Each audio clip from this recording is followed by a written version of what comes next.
Hi, I'm Lou Rinaldi. I came to Canada in 1960. I was 12 years old. Lived in the Toronto area initially, then we moved to Pickering after we were married with our kids.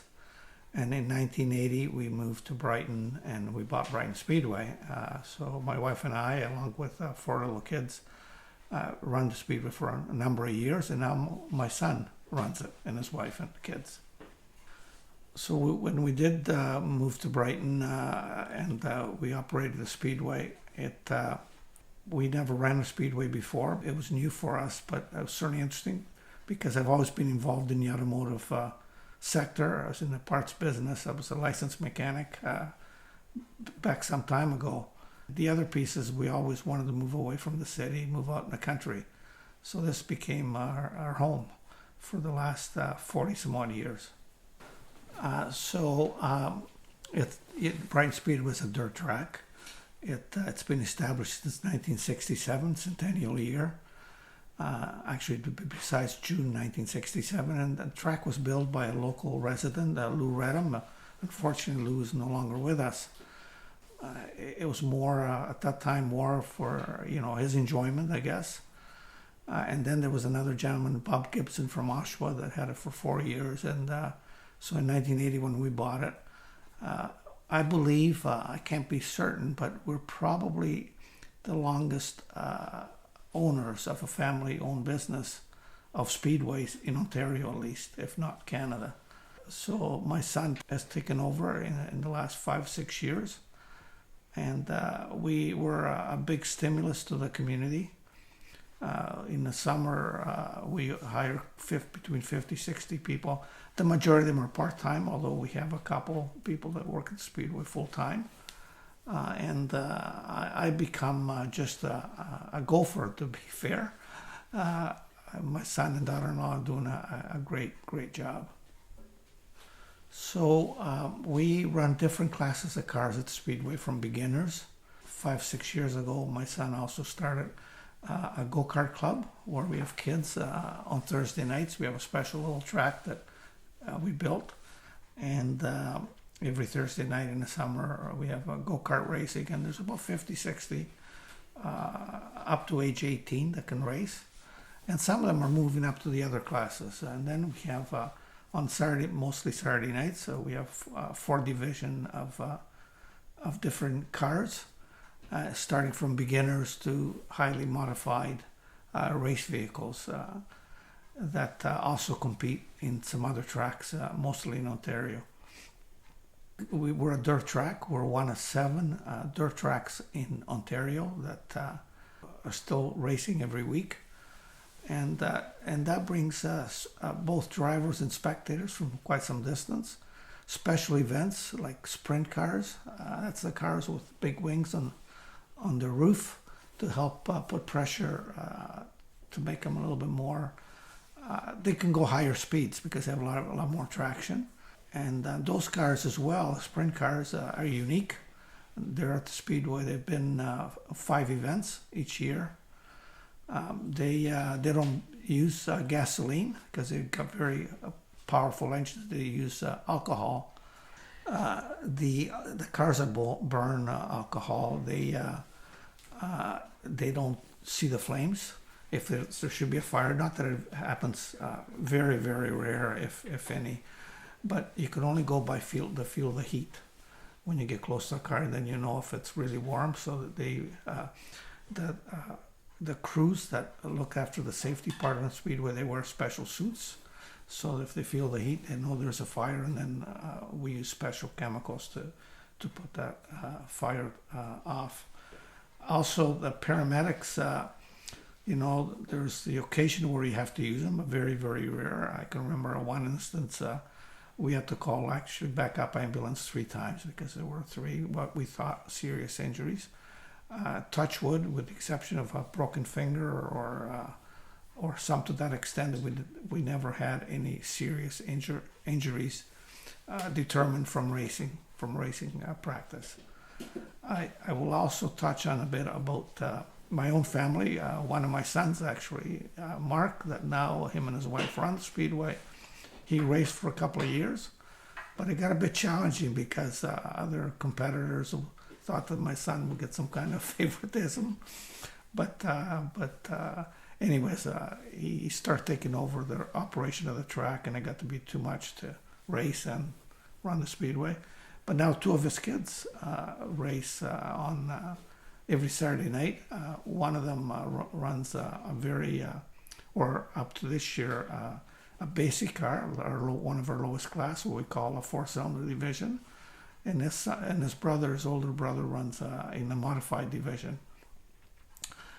But they're both progressing up in the scale of the type of car they race, and starting in 2023, they're both going to be running in the top division. They both will have cars. How successful they're going to be, it's hard to tell, but obviously they have an interest, and that's what they want to do. And I should also say, we have 9 grandkids, and one of my other grandkids, Allie, she raced four-wheelers back in the early days when she was 8, 9, 10 years old.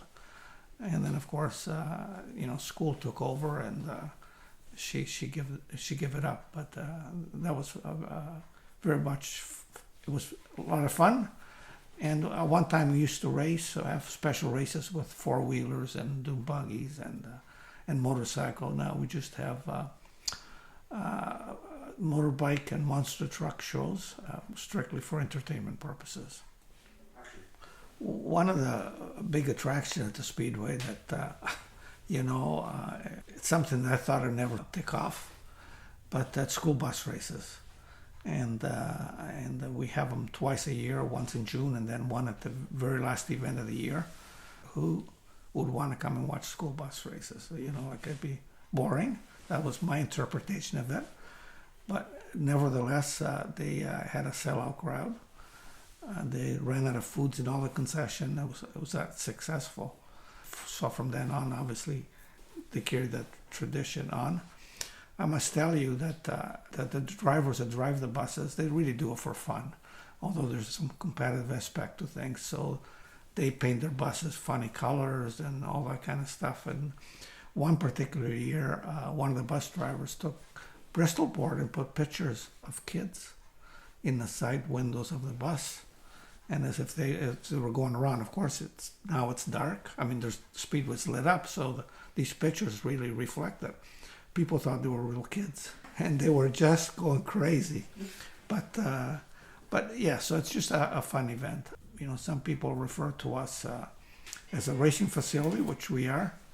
But on the other hand, we're really in the entertainment business. So weather is very, very important to facility. I mean, sometimes say we're just like farmers because, you can't get in fields if you get bad weather. If there's any sign of rain, normally it's a clay track and it becomes very slick and slippery and not very safe, and people don't come out to race. I must tell you, the very first year that we had the Speedway that ran race, which was 1981.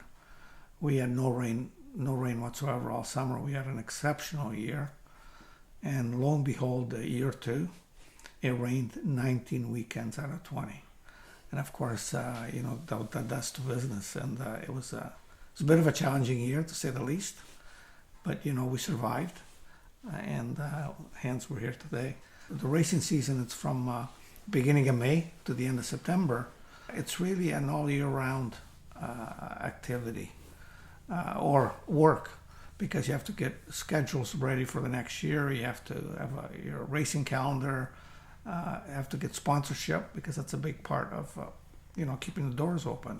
Although it's not as intense in the off season, but it's also very, very time consuming to get things all geared up.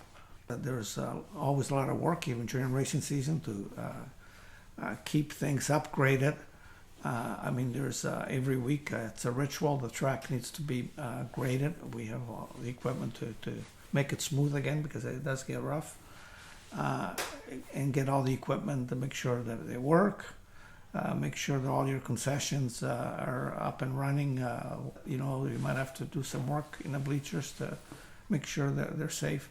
And there's been a lot of work rebuilding in the 41 years that our family's owned business, there's only one building that's still got the same blocks. Everything else has been rebuilt, from fences to washrooms to concession stands to private boxes to licensed beer area that we never had in the past.